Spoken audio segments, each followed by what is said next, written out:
आपका बहुत बहुत स्वागत है जॉइन विद रोजगारशाला में। आज मैं आपके लिए लेके आया हूं जो हमारी घटना चक्र भारतीय राज्य व्यवस्था एवं शासन की जो सीरीज चल रही है उसमें अगला टॉपिक है संविधान की अनुच्छेद। आज मैं अनुच्छेदों के बारे में बात करूंगा और इसके बाद इस टॉपिक से संबंधित जो पिछले सालों में क्वेश्चन पूछे गए हैं यानी कि जितने भी PYQ हैं उनको आपके लिए कराऊंगा। तो स्टार्ट करते हैं आज की वीडियो को।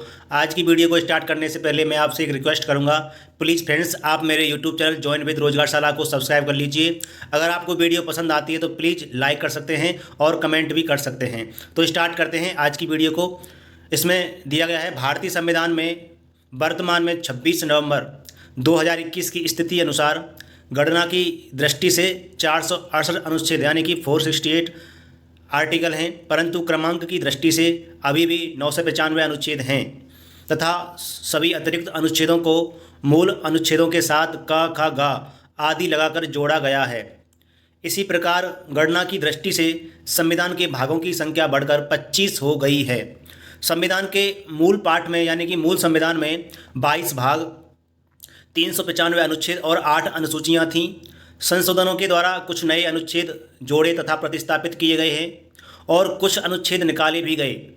नई अनुसूचियाँ भी जोड़ी गई हैं और उनकी संख्या 8 से बढ़कर 12 हो गई है। विधानतः नए राज्य को शामिल करना यानी कि अनुच्छेद 2 में इस बात की चर्चा की गई है। नए राज्यों का गठन भारतीय संविधान का अनुच्छेद 3, विधि के समक्ष समता अनुच्छेद 14 और अनुच्छेद 17 अस्पृश्यता का अंत यानी कि छुआछूत का अंत, गिरफ्तारी और निरोध से संरक्षण अनुच्छेद 22, अनुच्छेद 36 से 51 तक नीति निर्देशक तत्व दिए गए हैं। भारतीय संविधान में नीति निर्देशक तत्वों के तहत समान न्याय और निःशुल्क विधिक सहायता अनुच्छेद 39A, ग्राम पंचायतों का संगठन अनुच्छेद 40, काम, शिक्षा और लोक सहायता पाने का अधिकार अनुच्छेद 41, कार्य करने के लिए न्यायोचित और मानवीय दशाएं तथा प्रसूति सहायता अनुच्छेद 42, समान नागरिक संहिता अनुच्छेद 44 तथा शैशवपूर्ण देखभाल और 6 वर्ष से कम आयु के बच्चों के लिए शिक्षा की व्यवस्था अनुच्छेद 45 में वर्णित है। जबकि कार्यपालिका से न्यायपालिका का पृथक्करण अनुच्छेद 50 में उल्लिखित है। अनुच्छेद 48 कृषि एवं पशुपालन के संगठन से संबंधित है। अनुच्छेद 54 भारत के राष्ट्रपति का निर्वाचन। अनुच्छेद 75 प्रधानमंत्री व मंत्रिपरिषद का गठन। अनुच्छेद 76 भारत का महान्यायवादी। अनुच्छेद 78 राष्ट्रपति को जानकारी देने के संबंध में प्रधानमंत्री के कर्तव्य। राष्ट्रपति की विधेयकों पर अनुमति अनुच्छेद 111। अनुच्छेद 117 में प्रावधान है कि अनुच्छेद 110(1) में उल्लिखित कर संबंधी प्रावधान अर्थात कर अधिरोपण करने वाला विधेयक या संशोधन राष्ट्रपति की सिफारिश से ही प्रस्तावित या प्रस्तावित किया जाएगा, अन्यथा नहीं, और ऐसा उपबंध करने वाला विधेयक राज्यसभा में प्रस्तावित नहीं किया जाएगा। अनुच्छेद 119 में संसद में वित्तीय कार्य संबंधी प्रक्रिया का विधि द्वारा विनियमन। अनुच्छेद 121 में उच्चतम न्यायालय या उच्च न्यायालय के किसी न्यायाधीश के संबंध में संसद में चर्चा पर निर्बंधन तथा अनुच्छेद 123 में संसद के विश्रांति काल में अध्यादेश प्रख्यापित करने की राष्ट्रपति की शक्ति का उल्लेख है। अनुच्छेद 124 में सर्वोच्च न्यायालय की स्थापना और गठन का प्रावधान है। अनुच्छेद 131 सर्वोच्च न्यायालय का आरंभिक क्षेत्राधिकार। भारत का नियंत्रक एवं महालेखा परीक्षण अनुच्छेद 148। अनुच्छेद 155 में राज्यपाल की नियुक्ति। अनुच्छेद 164 में मुख्यमंत्रियों एवं मंत्रिपरिषद की नियुक्ति। राज्य के महाधिवक्ता की नियुक्ति संबंधी प्रावधान अनुच्छेद 165 में है तथा राज्य विधानसभाओं की संरचना अनुच्छेद 170 में वर्णित है। अनुच्छेद 215 उच्च न्यायालय का अभिलेख न्यायालय होना। अनुच्छेद 222 किसी न्यायाधीश का एक उच्च न्यायालय से दूसरे उच्च न्यायालय में अंतरण। अनुच्छेद 226 विशेष रिट जारी करने की उच्च न्यायालय की शक्ति। अनुच्छेद 227 सभी न्यायालयों के अधीक्षण की उच्च न्यायालय की शक्ति। अनुच्छेद 245 संसद द्वारा और राज्य विधानमंडलों द्वारा बनाई गई विधियों का विस्तार, विधायी शक्तियों का वितरण। वित्त आयोग अनुच्छेद 280, अखिल भारतीय सेवाएं अनुच्छेद 312, संघ लोक सेवा आयोग अनुच्छेद 315, अनुच्छेद 318 में लोक सेवा आयोग के सदस्यों और कर्मचारियों की सेवा की शर्तों के बारे में विनियमन बनाने की शक्ति निहित है। अनुच्छेद 320 लोक सेवा आयोगों के कार्य। अनुच्छेद 323 ए प्रशासनिक अधिकरण। अनुच्छेद 324 में निर्वाचन आयोग के गठन का प्रावधान है। अनुच्छेद 330 लोकसभा में अनुसूचित जनजातियों के लिए स्थानों का प्रावधान यानी कि स्थानों का आरक्षण। अनुच्छेद 332 राज्यों की विधानसभाओं में अनुसूचित जातियों और अनुसूचित जनजातियों के लिए स्थानों के आरक्षण से संबंधित है। अनुच्छेद 351 में हिंदी भाषा के विकास के लिए निर्देश दिए गए हैं। और अनुच्छेद 352 में आपात की उद्घोषणा आपातकालीन प्रावधान दिए गए हैं। अब सभी अनुच्छेदों को एक दृष्टि में देख लेते हैं। अनुच्छेद 1 में बात कही गई है संघ का नाम और राज्य क्षेत्र। अनुच्छेद 2 में नए राज्यों का प्रवेश या स्थापना। और आर्टिकल 3 में नए राज्यों का निर्माण और वर्तमान राज्यों के क्षेत्रों, सीमाओं या नामों में परिवर्तन।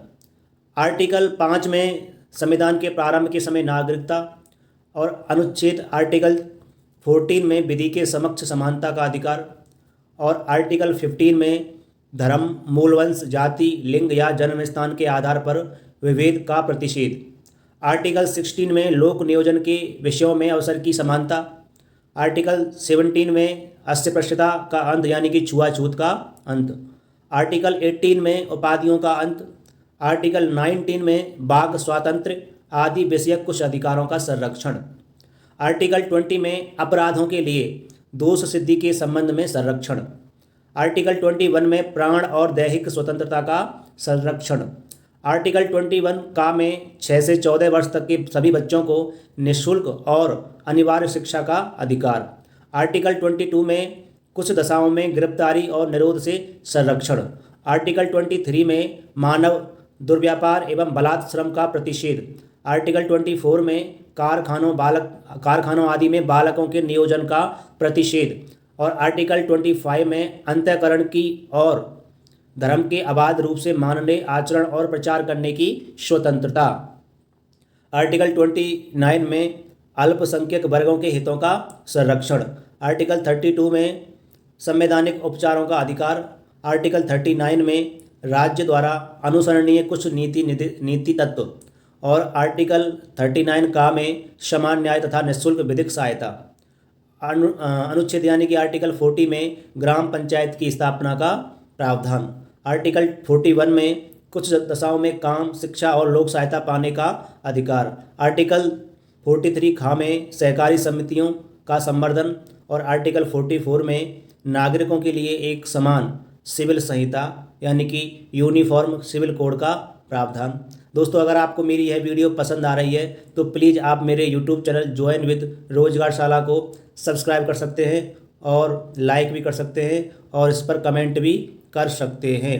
आगे देखते हैं आगे क्या चर्चा की गई है इसमें। यानी कि आर्टिकल 45 कहता है 6 से कम आयु के बच्चों की बाल्यावस्था की देखभाल और शिक्षा के लिए प्रावधान।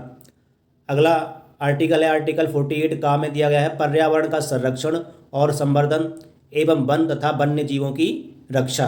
आर्टिकल 50 कहता है कार्यपालिका से न्यायपालिका का पृथक्करण।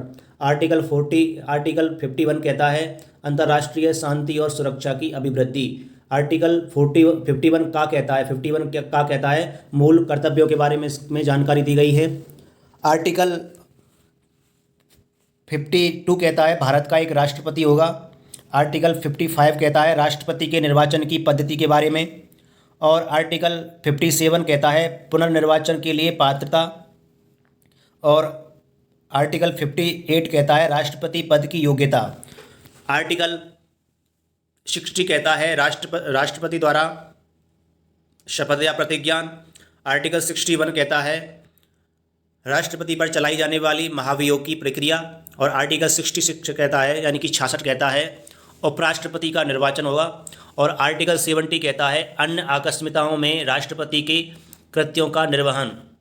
आर्टिकल 72 कहता है क्षमा आदि की कुछ मामलों में दंडादेश के निलंबन, परिहार या लघुकरण की राष्ट्रपति की शक्ति। और आर्टिकल 73 कहता है संघ की कार्यपालिका शक्ति का विस्तार। आर्टिकल 74 कहता है राष्ट्रपति को सहायता और सलाह देने के लिए एक मंत्री परिषद होगी। आर्टिकल 75(1) कहता है प्रधानमंत्री की नियुक्ति राष्ट्रपति करेगा और अन्य मंत्रियों की नियुक्ति राष्ट्रपति प्रधानमंत्री की सलाह पर करेगा। आर्टिकल 76 कहता है भारत का एक महान्यायवादी होगा। आर्टिकल 79 कहता है संसद के गठन का प्रावधान। और आर्टिकल 80 कहता है राज्यसभा की संरचना के बारे में। आर्टिकल 81 कहता है लोकसभा की संरचना के बारे में। और आर्टिकल 83(1) कहता है राज्यसभा एक स्थायी सदन है। और आर्टिकल 84 कहता है संसद की सदस्यता के लिए अर्हता। और आर्टिकल 85 कहता है संसद के सत्रावसान और विघटन के बारे में। आर्टिकल 101 कहता है लोकसभा अध्यक्ष द्वारा अपने निर्णायक मत का प्रयोग पक्ष एवं विपक्ष के मत बराबर टाई होने पर। आर्टिकल 108 कहता है कुछ दशाओं में दोनों सदनों की संयुक्त बैठक के बारे में। आर्टिकल 109 कहता है धन विधेयकों के संबंध में एक विशेष प्रक्रिया के बारे में। और आर्टिकल 110 कहता है धन विधेयक की परिभाषा के बारे में। आर्टिकल 112 कहता है वार्षिक वित्तीय विवरण के बारे में। आर्टिकल 117 कहता है वित्तीय विधेयकों के बारे में विशेष उपबंध। और आर्टिकल 122 कहता है न्यायालयों द्वारा संसद की कार्यवाहियों की जांच न किया जाना। और आर्टिकल 123 कहता है संसद के विश्रांति काल में अध्यादेश प्रख्यापित करने की राष्ट्रपति की शक्ति के बारे में। और आर्टिकल 124 कहता है उच्चतम न्यायालय की स्थापना और गठन के बारे में। आर्टिकल 129 कहता है उच्चतम न्यायालय का एक अभिलेख न्यायालय होना। और आर्टिकल 137 कहता है उच्चतम न्यायालय की पुनर्विलोकन यानी कि रिव्यू की शक्ति। और आर्टिकल 143 कहता है उच्चतम न्यायालय से परामर्श करने की राष्ट्रपति की शक्ति। आर्टिकल 148 कहता है भारत का एक नियंत्रक एवं महालेखा परीक्षक होगा। और आर्टिकल 155 कहता है राज्यपाल की नियुक्ति के बारे में। आर्टिकल 161 कहता है क्षमा आदि की और कुछ मामलों में दंडादेश के निलंबन परिहार या लघुकरण की राज्यपाल की शक्ति के बारे में। और आर्टिकल 162 कहता है राज्य की कार्यपालिका शक्ति का विस्तार। आर्टिकल 164(1) कहता है राज्यपाल द्वारा मुख्यमंत्री की नियुक्ति और मुख्यमंत्री की सलाह पर अन्य मंत्रियों की नियुक्ति के बारे में। अनुच्छेद 165 यानी कि 165 कहता है राज्य का एक महाधिवक्ता होगा। और आर्टिकल 169 कहता है राज्यों में विधान परिषदों का उत्साधन या सृजन। अनुच्छेद 174 कहता है राज्यपाल द्वारा राज्य विधानमंडल के समय समय पर सत्र बुलाने, उसका सत्रावसान करने तथा विधानसभा को विघटित करने का अधिकार। आगे देखते हैं दोस्तों, अगर आपको मेरी यह वीडियो पसंद आ रही है तो प्लीज़ आप मेरे यूट्यूब चैनल ज्वाइन विद रोजगारशाला को सब्सक्राइब कर लीजिए, लाइक भी कर दीजिए वीडियो पर और कमेंट भी कर सकते हैं। अनुच्छेद 201 कहता है राष्ट्रपति के विचार के लिए आरक्षित विधेयक। अनुच्छेद 213 कहता है विधानमंडल के विश्रांति काल में राज्यपाल की अध्यादेश जारी करने की शक्ति। अनुच्छेद 214 कहता है राज्यों के लिए उच्च न्यायालय होगा। अनुच्छेद 215 कहता है उच्च न्यायालयों का अभिलेख न्यायालय होना। और अनुच्छेद 216 कहता है उच्च न्यायालयों का गठन। अनुच्छेद 217 कहता है उच्च न्यायालय के न्यायाधीश की नियुक्ति और उसके पद की शर्तें। अनुच्छेद 219 कहता है उच्च न्यायालय के न्यायाधीशों द्वारा शपथ या प्रतिज्ञान। अनुच्छेद 226 कहता है उच्च न्यायालय की कुछ रिटें निकालने की शक्ति। और अनुच्छेद 231 कहता है 2 या 2 से अधिक राज्यों के लिए एक ही उच्च न्यायालय की स्थापना। और अनुच्छेद 233 कहता है जिला न्यायाधीशों की नियुक्ति।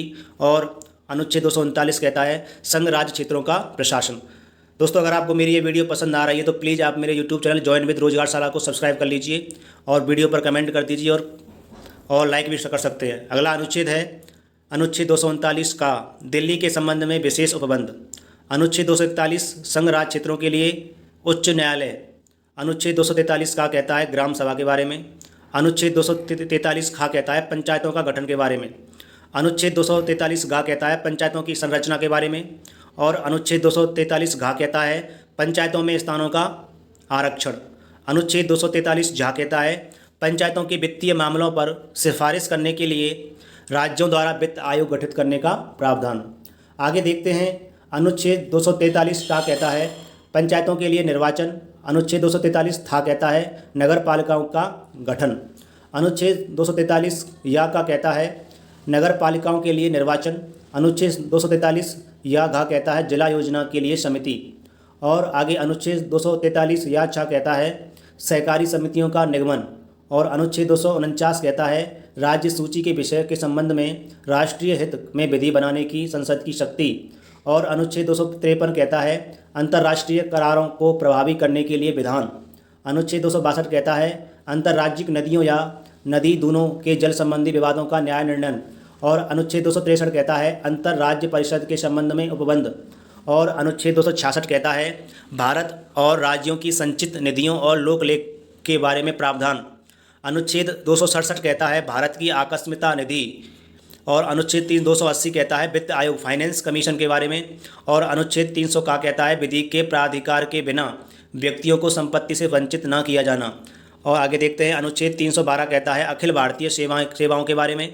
और अनुच्छेद 315 कहता है संघ और राज्यों के लिए लोक सेवा आयोग होगा। अनुच्छेद 324 कहता है निर्वाचन के अधीक्षण निदेशन और नियंत्रण का निर्वाचन आयोग में निहित होना। अनुच्छेद 326 कहता है लोकसभा और राज्यों की विधानसभाओं के लिए निर्वाचनों का वयस्क मताधिकार के आधार पर होना। और अनुच्छेद 330 कहता है लोकसभा में अनुसूचित जाति एवं अनुसूचित जनजातियों के लिए सीटों का आरक्षण। और अनुच्छेद 331 में कहा गया है लोकसभा में आंग्ल भारतीय समुदायों का प्रतिनिधित्व 104वें संविधान संशोधन अधिनियम 2019 द्वारा निष्प्रभावी। दोस्तों, अगर आपको मेरी यह वीडियो पसंद आ रही है तो प्लीज़ आप मेरे यूट्यूब चैनल ज्वाइन विद रोजगारशाला को सब्सक्राइब कर लीजिए और वीडियो पर लाइक भी कर दीजिए और कमेंट भी कर सकते हैं। आगे देखते हैं अनुच्छेद 332 कहता है राज्यों की विधानसभाओं में अनुसूचित जातियों और अनुसूचित जनजातियों के लिए स्थानों का आरक्षण। अनुच्छेद 333 कहता है राज्यों की विधानसभाओं में आंग्ल भारतीय समुदायों का प्रतिनिधित्व 104वें संविधान संशोधन अधिनियम 2019 द्वारा निष्प्रभावी हो गया है ये। और अनुच्छेद 338 कहता है राष्ट्रीय अनुसूचित जाति आयोग होगा एक। और अनुच्छेद 338 का कहता है राष्ट्रीय अनुसूचित जनजाति आयोग होगा। और अनुच्छेद 338 खा कहता है पिछड़े वर्गों के लिए राष्ट्रीय आयोग होगा। और अनुच्छेद 340 कहता है पिछड़े वर्गों की दशाओं के अन्वेषण के लिए आयोग की नियुक्ति होगी। अनुच्छेद 343 कहता है संघ की राजभाषा हिंदी और लिपि देवनागरी घोषित। और अनुच्छेद 344 कहता है राजभाषा आयोग होगा। अनुच्छेद 350 का कहता है प्राथमिक स्तर पर मातृभाषा में शिक्षा की सुविधाएं। अनुच्छेद 350 खा कहता है भाषाई अल्पसंख्यक वर्गों के लिए विशेष प्राधिकारी। अनुच्छेद 352 कहता है राष्ट्रीय आपात की घोषणा युद्ध या बाह्य आक्रमण या सशस्त्र विद्रोह की स्थिति में। कौन सा आर्टिकल है ये? बहुत महत्वपूर्ण 352 आर्टिकल। और अनुच्छेद 356 कहता है राज्यों में संवैधानिक तंत्र के विफल हो जाने की दशा में उपबंध। और आर्टिकल 360 कहता है वित्तीय आपातकाल घोषित करने का प्रावधान। और आर्टिकल 368 कहता है संसद की संविधान का संशोधन करने की शक्ति और प्रक्रिया। दोस्तों, इसमें जो भी महत्वपूर्ण अनुच्छेद यानी कि आर्टिकल थे वो मैंने आपके लिए करा दिए हैं। अब इस टॉपिक से संबंधित जो भी PYQ हैं उनको देखते हैं। इसमें पहला क्वेश्चन है आपका भारतीय संविधान में है, तो इसका सही आंसर हो जाएगा यानी कि भारतीय संविधान में है कितने अनुच्छेद हैं? 400 से अधिक। इसलिए इसका सही आंसर ऑप्शन सी हो जाएगा, 400 से अधिक अनुच्छेद। इस क्वेश्चन का विश्लेषण यानी कि एक्सप्लेनेशन है। भारतीय संविधान में 400 से अधिक अनुच्छेद आर्टिकल्स हैं। गणना की दृष्टि से वर्तमान में इनकी संख्या लगभग 468 पहुंच गई है, परंतु क्रमांक की दृष्टि से अभी भी 395 अनुच्छेद हैं। और सभी नए अनुच्छेदों को मूल अनुच्छेदों के साथ क, ख, ग आदि लगाकर जोड़ा गया है। ऐसे ही संविधान के भागों की संख्या भी बढ़कर 25 हो गई है। संविधान के मूल पाठ में 22 भाग, 395 अनुच्छेद और 8 अनुसूचियाँ थीं। संशोधनों के द्वारा कुछ नए अनुच्छेद जोड़े गए हैं और कुछ अनुच्छेद निकाले भी गए हैं। नई अनुसूचियाँ भी जोड़ी गई हैं और उनकी संख्या 8 से बढ़कर 12 हो गई है। अगला क्वेश्चन है भारतीय संविधान में आरंभ में कितने अनुच्छेद थे? तो इसका सही आंसर ऑप्शन सी हो जाएगा, 395 अनुच्छेद। अगला क्वेश्चन है वर्तमान में भारतीय संविधान में गणना की दृष्टि से कुल कितने अनुच्छेद और अनुसूचियां शामिल है? तो इस क्वेश्चन का जो एक्सप्लेनेशन है मैं अभी आपके लिए बता चुका हूं, यानी कि 400 से अधिक अनुच्छेद हैं और 12 इसमें अनुसूचियां हैं। तो अगला क्वेश्चन देखते हैं मूल संविधान में यानी कि मूल भारतीय संविधान में कितने भाग, अनुच्छेद और अनुसूची थे? तो मूल जो संविधान था उसमें आपको पता है कि 22 भाग थे, 395 अनुच्छेद थे और 8 अनुसूचियाँ थी। इसलिए इस क्वेश्चन का सही आंसर ऑप्शन ए हो जाएगा। अगला क्वेश्चन है, भारतीय संविधान में शामिल हैं तो इसमें 395 अनुच्छेद, 22 भाग और 12 अनुसूचियाँ। अगला क्वेश्चन है, सूची 1 को सूची 2 से सुमेलित कीजिए तथा सूचियों के नीचे दिए गए कूट से सही उत्तर चुनिए। तो उसमें सूची 1 में नए राज्यों का गठन और नागरिकता, मौलिक अधिकार और प्रशासनिक अधिकरण की स्थापना। अगर मैं नए राज्यों के गठन की बात करता हूं तो इसका क्वेश्चन वह नागरिकता, और इसमें भाग दो में नागरिकता का प्रावधान है और भाग 3 में मौलिक अधिकारों के बारे में चर्चा की गई है।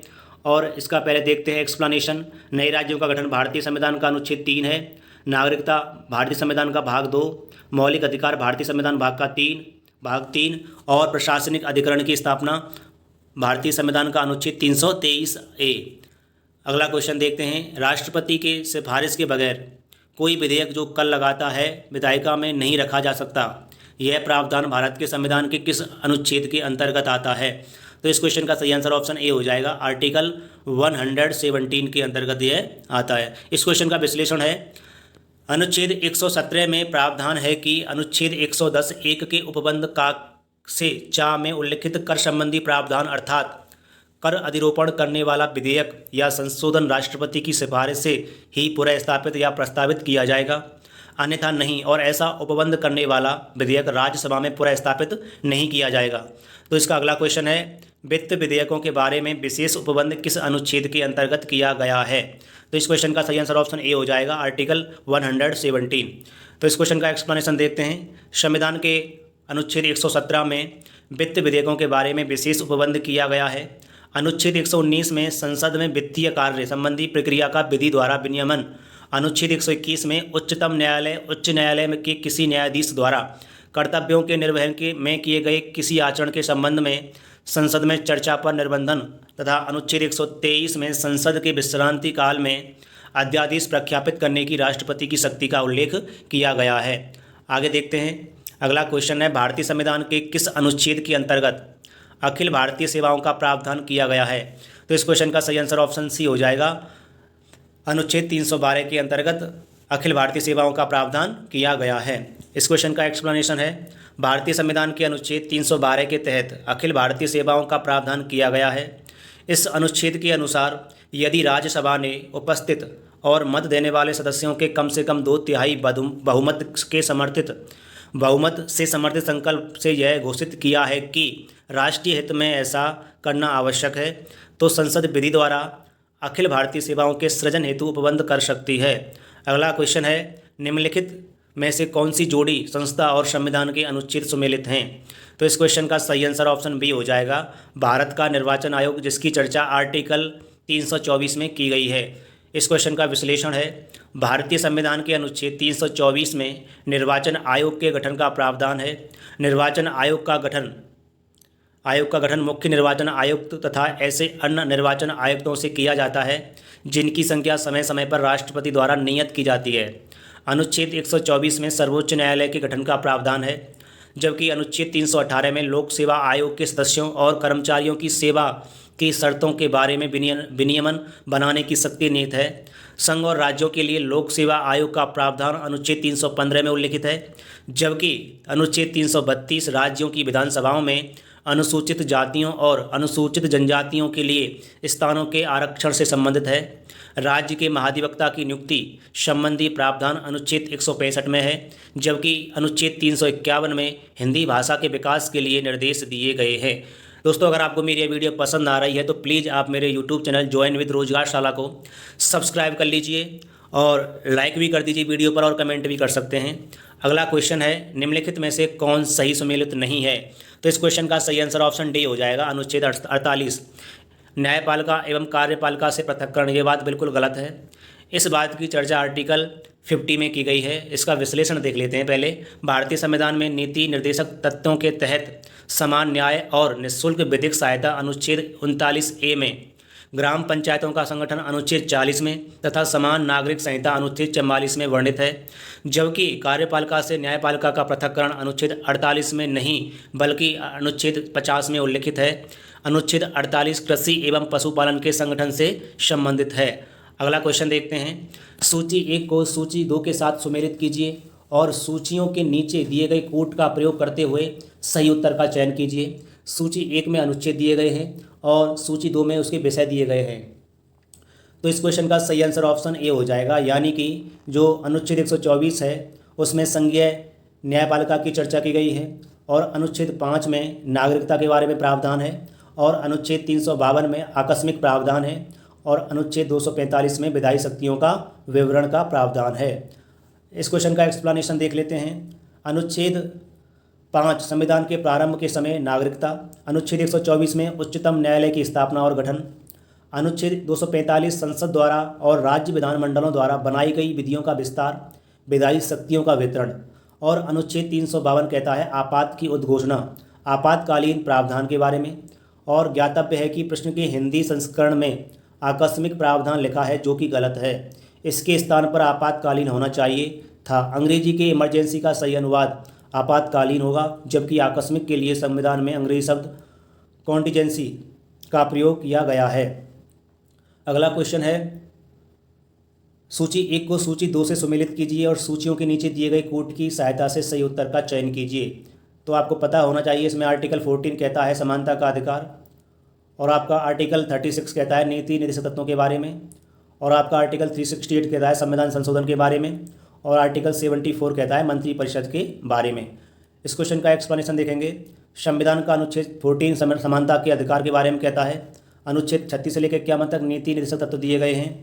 अनुच्छेद 74 में मंत्रिपरिषद तथा अनुच्छेद 368 में संविधान संशोधन की प्रक्रिया के बारे में दिया गया है। अगला क्वेश्चन है, सूची 1 को सूची 2 के साथ सुमेलित कीजिए तथा सूचियों के नीचे दिए गए कोटों का उपयोग करते हुए अपना सही उत्तर चुनिए।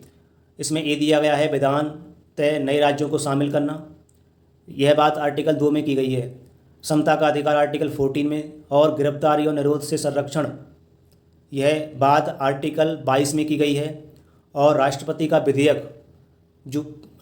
विधेयक को अनुमति देने का अधिकार आर्टिकल 111 में बात की गई इस चीज़ की। इसका एक्सप्लेनेशन है, विधान तय नए राज्यों को शामिल करना आर्टिकल 2, समता का अधिकार आर्टिकल 14, गिरफ्तारी और निरोध से संरक्षण आर्टिकल 22, और राष्ट्रपति का विधेयक को अनुमति देने का अधिकार आर्टिकल 111। अगला क्वेश्चन देखते हैं, सूची 1 को सूची 2 के साथ सुमेलित कीजिए और सूचियों के नीचे दिए गए कोड का प्रयोग कर सही उत्तर का चुनाव कीजिए। इसमें संविधान के अनुच्छेद दिए गए हैं, फिर इसकी अंतर्वस्तु दी गई है। इसमें देखते हैं इसका एक्सप्लेनेशन डायरेक्ट। दोस्तों, अगर आपको मेरी ये वीडियो पसंद आ रही है तो प्लीज़ आप मेरे यूट्यूब चैनल ज्वाइन विद रोजगारशाला को सब्सक्राइब कर लीजिए, लाइक भी कर सकते हैं और कमेंट भी कर दीजिए। अगला इसमें एक्सप्लेनेशन है, अनुच्छेद 54 भारत के राष्ट्रपति का निर्वाचन। अनुच्छेद 75 प्रधानमंत्री और मंत्रिपरिषद की नियुक्ति। अनुच्छेद 155 राज्य के राज्यपाल की नियुक्ति। अनुच्छेद 164 में राज्य के मुख्यमंत्री एवं मंत्रिपरिषद की नियुक्ति और राज्य विधानसभाओं की संरचना अनुच्छेद 170 में वर्णित है। अगला क्वेश्चन देखते हैं, सूची 1 को सूची 2 से सुमेलित कीजिए और सही उत्तर का चुनाव कीजिए। इस क्वेश्चन का भी डायरेक्ट एक्सप्लेनेशन देख लेते हैं। यह UPPCS प्री 2020 में पूछा जा चुका है, यानी कि आर्टिकल 61 में राष्ट्रपति पर महाभियोग के बारे में बताया गया है, और आर्टिकल 67 खामे उपराष्ट्रपति को हटाने के बारे में बताया गया है, और आर्टिकल 94 में स्पीकर को हटाने के बारे में बताया गया है, और आर्टिकल 90 में राज्यसभा के उपसभापति को हटाने के बारे में बताया गया है। आगे देखते हैं। अगला क्वेश्चन है, सूची 1 को सूची 2 से सुमेलित कीजिए तथा सूचियों के नीचे दिए गए कोड का प्रयोग कर सही उत्तर का चुनाव कीजिए। तो इसमें एक्सप्लेनेशन देखते हैं डायरेक्ट। अनुच्छेद 323 A में प्रशासनिक अधिकरण के बारे में, अनुच्छेद 324 में निर्वाचन के बारे में, अनुच्छेद 330 में लोकसभा में अनुसूचित जातियों और अनुसूचित जनजातियों के लिए स्थानों का आरक्षण के बारे में, और अनुच्छेद 320 में लोक सेवा आयोग के कार्यों के बारे में। अगला क्वेश्चन है, सूची 1 को सूची 2 से सुमेलित करिए और नीचे दी गई कोड से सही उत्तर का चुनाव कीजिए। इस क्वेश्चन का भी हम डायरेक्ट एक्सप्लेनेशन देखेंगे। इस क्वेश्चन को UPPCS प्री 2016 में पूछा जा चुका है। तो संवैधानिक संशोधन आर्टिकल 368 में दिया गया है। वित्त आयोग के बारे में आर्टिकल 280 के बारे में दिया गया है। बहुत महत्वपूर्ण क्वेश्चन है, वित्त आयोग के बारे में 280 के बारे में 280 में चर्चा की गई है इस चीज़ की। और वित्तीय आपातकाल के बारे में 360 में, यह भी बहुत महत्वपूर्ण है। और अखिल भारतीय सेवाओं के बारे में आर्टिकल 312 में। अगला क्वेश्चन देखते हैं, सूची 1 को सूची 2 से सुमेलित कीजिए और सूचियों के नीचे दिए गए कोड से सही उत्तर का चुनाव कीजिए।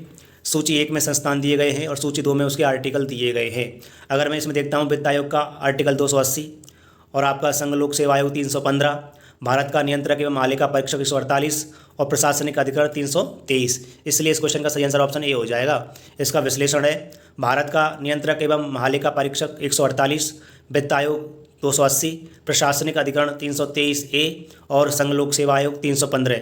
अगला क्वेश्चन देखते हैं, निम्नलिखित युग्मों में से कौन सा एक सही सुमेलित नहीं है। तो इस क्वेश्चन का एक्सप्लेनेशन देखेंगे डायरेक्ट। तो इसका सही आंसर वैसे देखा जाए तो अंतर्राज्य परिषद 263 के बारे में चर्चा की गई है, वित्त आयोग 280, प्रशासनिक अधिकरण 323 का और संघ लोक सेवा आयोग 315। उत्तर प्रदेश लोक सेवा आयोग ने इस प्रश्न का उत्तर विकल्प सी माना है, जो कि त्रुटिपूर्ण है, अतः यह प्रश्न मूल्यांकन से बाहर किए जाने योग्य है। अगला क्वेश्चन है, निम्नलिखित में से किसका सुमेलित सही है। तो इस क्वेश्चन का सही आंसर ऑप्शन डी हो जाएगा, अनुच्छेद 352। इसमें आपात स्थिति की घोषणा के बारे में चर्चा की गई है। इस क्वेश्चन का विश्लेषण है, अनुच्छेद 352 में आपात स्थिति की घोषणा का उल्लेख है। अन्य अनुच्छेदों के सही प्रावधान इस प्रकार हैं। अनुच्छेद 17 अस्पृश्यता का अंत, अनुच्छेद 78 राष्ट्रपति को जानकारी देने के संबंध में प्रधानमंत्री के कर्तव्य और अनुच्छेद 192 में राज्य विधानमंडल के सदस्यों की योग्यताओं से संबंधित विषयों पर विनिश्चय। अगला क्वेश्चन है, सूची 1 को सूची 2 से सुमेलित कीजिए तथा नीचे दिए कूटों का सही प्रयोग कर उत्तर का चयन कीजिए। तो इस क्वेश्चन का हम विश्लेषण देखेंगे अभी। वैसे इस क्वेश्चन का सही आंसर ऑप्शन ए हो जाएगा। 215 में उच्च न्यायालयों का अभिलेख न्यायालय होना और 222 में किसी न्यायाधीश का एक उच्च न्यायालय से दूसरे उच्च न्यायालय में अंतरण, अनुच्छेद 226 में विशेष रिट जारी करने की उच्च न्यायालय की शक्ति और अनुच्छेद 227 में सभी न्यायालयों के अधीक्षण की उच्च न्यायालय की शक्ति। अगला क्वेश्चन है, भारतीय संविधान के किस अनुच्छेद में केंद्र शासित प्रदेशों के लिए उच्च न्यायालय का प्रावधान है। तो इस क्वेश्चन का सही आंसर ऑप्शन बी हो जाएगा, अनुच्छेद 241। इसका विश्लेषण देख लेते हैं। भारतीय संविधान के भाग 8 में संघ राज्य क्षेत्रों केंद्र शासित प्रदेशों के बारे में निम्नलिखित उपबंध दिए गए हैं। अनुच्छेद 239 में संघ राज्य क्षेत्रों का प्रशासन, अनुच्छेद 240 में कुछ संघ राज्य क्षेत्रों के लिए विनिमय बनाने की शक्ति, विनिमय बनाने की राष्ट्रपति की शक्ति होती है इसमें, और आर्टिकल 241 में संघ राज्य क्षेत्रों के लिए उच्च न्यायालय का होना और आर्टिकल 242 में निर्देशित के बारे में चर्चा की गई है। अगला क्वेश्चन है, सूची 1 को सूची 2 से सुमेलित कीजिए तथा सूचियों के नीचे दिए गए कूट से सही उत्तर का चयन करना है। तो इसमें सूची 1 में अनुच्छेद दिए गए हैं और सूची 2 में उसके बारे में चर्चा की गई है। तो इसका देखते हैं पहले इसका विश्लेषण। इस क्वेश्चन को UPPCS मेंस 2015 में पूछा जा चुका है। इस क्वेश्चन का विश्लेषण है, अनुच्छेद 76 में भारत का महान्यायवादी के बारे में चर्चा की गई है। आर्टिकल 148 यानी कि 148 में भारत का नियंत्रक एवं महालेखा परीक्षक होगा और आर्टिकल 75(1) में यानी कि 75(1) में केंद्रीय मंत्रियों की नियुक्ति के बारे में चर्चा की गई है और आर्टिकल 131 में सर्वोच्च न्यायालय का क्षेत्राधिकार के बारे में चर्चा की गई है। अगला क्वेश्चन है, दोस्तों अगर आपको मेरी यह वीडियो पसंद आ रही है तो प्लीज़ आप मेरे यूट्यूब चैनल ज्वाइन विद रोजगारशाला को सब्सक्राइब कर लीजिए।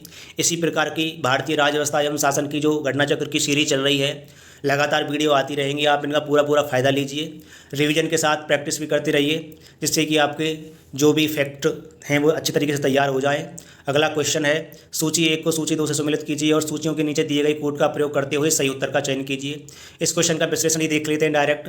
वैसे इस क्वेश्चन का सही आंसर इसमें दिया नहीं गया है, तो देखते हैं। विधि की सम्मुख समानता आर्टिकल 14 में बात की गई है। कार्य करने का अधिकार आर्टिकल 41 में, कार्य करने के लिए सही और मानवीय स्थितियाँ 42 में, शैशव पूर्व देखभाल तथा 6 वर्ष से कम आयु के बच्चों के लिए शिक्षा की व्यवस्था अनुच्छेद 45 में बहुत ही महत्वपूर्ण चर्चा की गई है।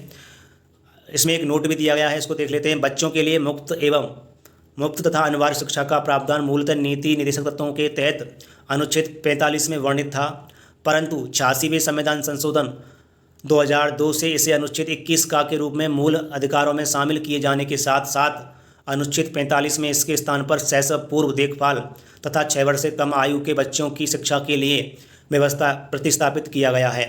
आगे देखते हैं अगला क्वेश्चन, यानी कि निम्नलिखित में से कौन सा सही सुमेलित नहीं है। तो इस क्वेश्चन का सही आंसर ऑप्शन सी हो जाएगा, यानी कि 371 गा मेघालय। इस क्वेश्चन का विश्लेषण देख लेते हैं। संविधान के भाग 21 अस्थायी संक्रमणकालीन और विशेष उपबंध के अनुच्छेद एवं संबंध राज्य इस प्रकार हैं। आर्टिकल 371 यानी कि 371 महाराष्ट्र और गुजरात, 371 का नागालैंड, 371 खा असम और 371 गा मणिपुर, 371 घा आंध्र प्रदेश और या तेलंगाना, 371 अणा आंध्र प्रदेश में केंद्रीय विश्वविद्यालय और 371 चा में सिक्किम और 371 छा में मिजोरम, 371 जा में अरुणाचल प्रदेश और 371 झा में गोवा और 375 यहाँ में कर्नाटक। दोस्तों इस टॉपिक में जो भी अनुच्छेद थे महत्वपूर्ण और उसके जो PYQ थे उनको मैंने आपके सामने रिप्रेजेंट किया। आगे देखते हैं अगली वीडियो में। अगला टॉपिक है अनुसूचियों के बारे में चर्चा करेंगे। तो दोस्तों, अगर आपको मेरी यह वीडियो पसंद आई तो प्लीज़ आप मेरे यूट्यूब चैनल जॉइन विद रोजगारशाला को सब्सक्राइब कर लीजिए और ज़्यादा से ज़्यादा अपने दोस्तों के साथ शेयर कीजिए, जिससे कि आपके साथ साथ उनकी भी हेल्प हो सके। घटना चक्र की जो सीरीज़ चल रही है वह लगातार चलती रहेगी, आप इसका फ़ायदा लीजिए। इतिहास की सीरीज़ भी लगातार चल रही है। अगर आप इतिहास की सीरीज़ को देखना चाहते हैं तो मेरी प्लेलिस्ट में विजिट कर सकते हैं, वहाँ आपको इतिहास की अब तक की सारी वीडियो मिल जाएंगी। इतिहास की भी सारी सीरीज़ चलती रहेगी और लगातार वीडियो आती रहेंगी। आप मेरी चैनल को सब्सक्राइब कर लीजिए और बेल आइकॉन को भी दबा दीजिए, जिससे कि जब भी मैं वीडियो अब डालूँ तो सबसे पहले उस वीडियो का नोटिफिकेशन आपके पास पहुंच सके। और फिर मिलते हैं अगली वीडियो में एक बेहतरीन कंटेंट और बेहतरीन क्वालिटी के साथ। तब तक के लिए दोस्तों, जय हिंद, जय भारत।